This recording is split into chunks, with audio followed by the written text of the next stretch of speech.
sabay na nagmahal ngayon ang bentahan ng manok at itlog sa ilang pamilihan. Sa monitoring ng Department of Agriculture, umaabot sa 250 pesos ang kada kilo ng manok sa ilang pamilihan sa Metro Manila.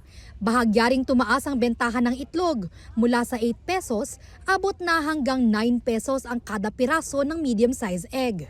Sa trabaho market sa Maynila, abot ng 210 pesos ang presyo ng buong manok at 220 pesos naman para sa choice cuts. Ang presyo kada piraso ng medium-size egg, paunti-unti raw na tumataas pero pasok pa rin sa 8 pesos sa ngayon.